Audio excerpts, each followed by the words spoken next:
Hello and welcome back to my channel. Just to catch you up on some stuff that I haven't actually said on camera but I have said on Twitter, I am doing a 100-day book buying ban because I can't be trusted. I have bought 83 books so far this year and I've only read 13 of them.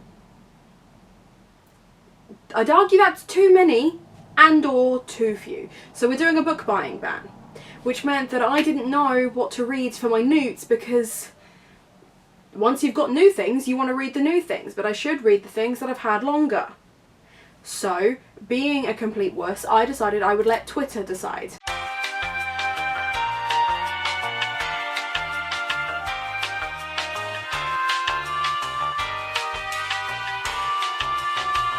So, back when I did my owls in April, I stole my TBR from other booktubers. So I watched their videos, I took a book from their TBR and I added it to my own, and it meant that I read a lot out of my comfort zone and tried some new things, and I really enjoyed it.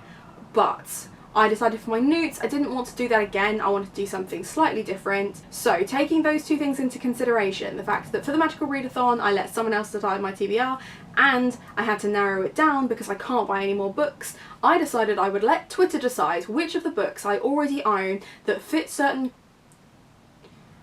prompts, forgot the word prompt then, which fit certain prompts I would then read for my newts, and then my newts would determine what magical job / career I would have going forwards. The way you would normally do is you do your GCSEs and your exams and you go, well, I did those GCSEs really well, so I'll probably do those A-levels, and then I did that A-level really well, so I'll probably do that degree. That thing that people do, I hope, and it wasn't just me, that's how I decided to do the newts.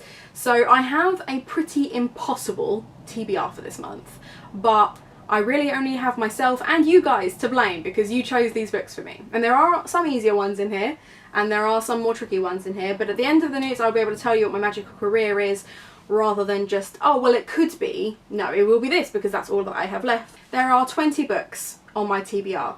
I have not ever been able to read more than 11 books. Have my ears looked like that the entire time? We'll just have to go with it. That's why I'm calling it an impossible TBR. I really don't think I'm going to be able to get through all of them, but I'm going to do my best.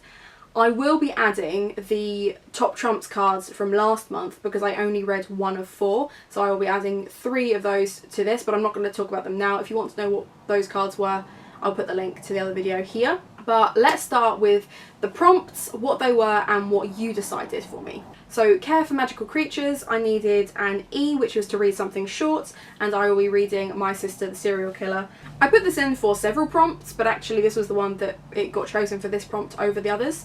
So this, I don't actually know what happens in this. I've heard some really good things. My sister-in-law recommended this to me. I know that it's thrillery, I know that we know who the serial killer is, and it's kind of, I think it's her kind of trying to help cover up what her sister's done, but it's a short read and I've heard really good things, so I'm quite excited about this one.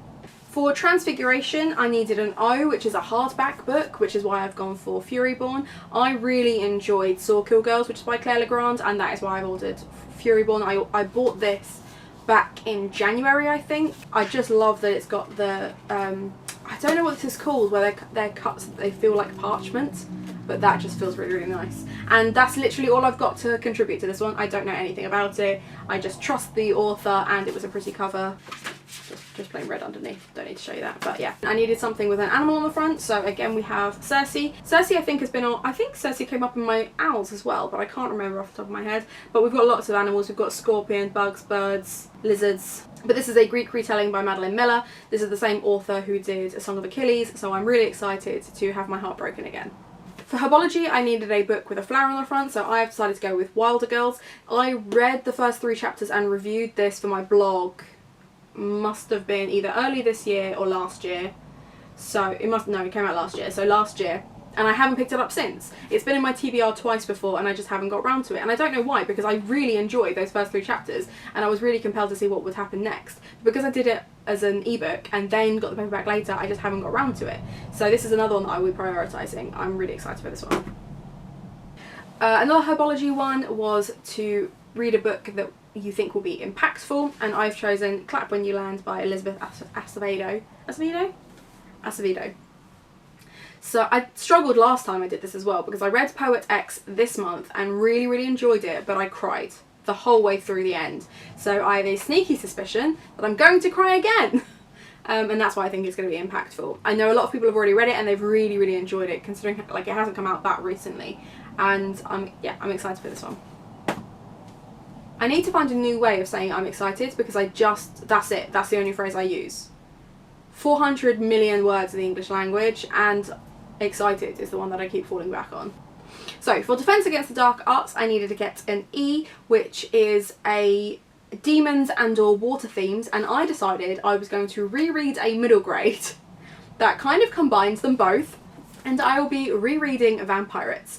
This is kind of comparable to Twelfth Night in that you have twins, a brother and a sister, that kind of get washed up after, I think it's a vampire raid or there's a storm or something, and essentially the daughter ends up on a vampirate ship and the son ends up on a standard pirate ship, and then they fight to find each other. It is really compelling, it is cheesy AF. So for Defense Against the Dark Arts, I also needed to read an epic fantasy. Now, although there are a few on this list that could have fallen for that one, the one that you guys chose was Dark Dawn. Now, I did a vlog for God's Grave and Nevernight, so I am thinking maybe I will vlog this one as well, but I'll be reading it as an audiobook because it's on Scribd, as opposed to a paperback because I'm not allowed to buy any more books. So, another Defense Against the Dark Arts was to read a horror or thriller. So you guys picked The Lying Game by Ruth Ware. I am not surprised that this was your pick, because a lot of people have really enjoyed Ruth Ware's writing. I was going to save this for Gothtober because it would fit so perfectly for one of the prompts, but I am still going to try and read it this month. If I don't read it this month, it was because I decided to save it for Gothtober. So for potions, I needed to read a book over 450 pages, so I'll be reading The Book Thief. This is one of those ones where I'm actually really nervous about this. I know it's meant to be a relatively dark but easy read, but it's just so massive, and with the amount of books that I've got on this TBR, I'm either going to have to commit to this right at the beginning and try and finish it, but after last month where I had some really big books that I didn't enjoy, I'm really nervous about this one. I know this is about a girl who steals books and the narrator is Death, and death kind of follows her, and I am excited about it, but I'm nervous. But this does cover a couple of the other prompts. This is also for with fire on the cover for Care of Magical Creatures, and I could have sworn it was for something else. So just the two prompts. This is another one, like with My Sister's a Serial Killer, I assumed that I put it down for more prompts, but I don't know why I'm torturing myself with this, and I don't know why I put something on that I knew would make me nervous, but here we are. I've had it for a while and I need to read it. Another potions one, I needed an author whose name started with D, so we have Traitors Blade by Sebastian D. Castell. So again, this was actually in my Owls TBR and I didn't quite get around to it. I think I took this from Jadie Ray Reid's TBR. Really excited to read this one because it's a little bit fantasy. I really like Jade's taste in fantasy, so I'm quite excited for this, and I know that she's a massive Sebastian D. Castell fan, so should be a really good one. So another one for potions, I needed to have a book with sky in the title, so you guys chose Red Sea Under Red Skies. This is a big, epic fantasy, and whilst you could have chosen this for another prompt or two, you didn't. I have read this before though, so I know that I'll probably read it quite quickly, because when I've read something before I tend to skip certain bits because I know what's going to happen. This is another big heist book. If you enjoy like Six of Crows and stuff, I feel like you'll enjoy this. I've not even read Six of Crows, but I feel like everyone compares any heist book to Six of Crows. So this is so dark and so kind of, the reader is so manipulated through it because you believe one thing and then something else happens, and it will break your heart, but it is so good. So I don't mind that it's a chunky boy, because it's going to be a good chunky boy. Scott Lynch is one of my favourite fantasy writers. He can do no wrong in my eyes, so I'm excited to reread this. And it doesn't matter that it's the second book in the series, because we know it and we enjoy. So, Arithmancy needed to read something that was non-fiction, and seeing as I've got quite a lot of fantasy and fairy tale retellings, etc., put some non-fiction that were to do with race and mental health. But no, you guys chose the Greek retellings. So this is the Tales of Greek Heroes. This is non-fiction, and it kind of goes through all the different heroes and kind of a background on how those stories have been used as well, and how they've been adapted since then. So that's where it kind of comes under the non-fiction as opposed to fiction element of it. So another one for arithmancy was to read a book between 260 and 299 pages, which felt bizarre, but I've gone, you guys chose for me The Secret of Nightingale Wood. This is one of the books that I bought last year on my buy a book from every independent shop in Kent trip, which is a middle grade, and that's pretty much all I know of it. I know that it's historical in that it's set in 1919, and I don't know if it's going to be war related or anything like that. I've just seen the phrase ghostly figures, so it could have some gothic themes in it as well, which is quite exciting. I will let you know. Ancient Runes was to read a romance, so I will be reading Get a Life Chloe Brown. This is another one that actually covers a couple of prompts. So it was Ancient Runes and Muggle Studies to read a book by an author of a different race to yourself. Yeah, so Charlie Hibbert is a black author, so I'm actually really excited about this one. This one was gifted to me from Sam, so thank you Sam, I'm finally getting around to it. Yeah, this one I'm actually quite excited for because I'm in the mood for some more romance, especially because I'm writing a romance. This should be quite a nice, easy read, plus it does. Anyway, so one of the Muggle Study ones was to read a comic book, and you guys chose Han Solo for me, which I am totally fine with. He's a handsome boy. And it's a short read, so should be nice and easy. For charms, I needed a humorous read. I decided for this prompt that I would pick, rather than it being funny stories, I would go for comedian memoirs, because I own a load of comedian memoirs and I've never read any of them. So it's almost like I've just collected them for the sake of it. But I put Yes Please, Girl Logic, How to Be a Woman and Spectacles. And you guys chose Yes Please by Amy Poehler. She's obviously the SNL great. She's done some fantastic films. She's written some fantastic skits. She's a very, very funny, very powerful lady, and I'm excited to read this. This is heavy though.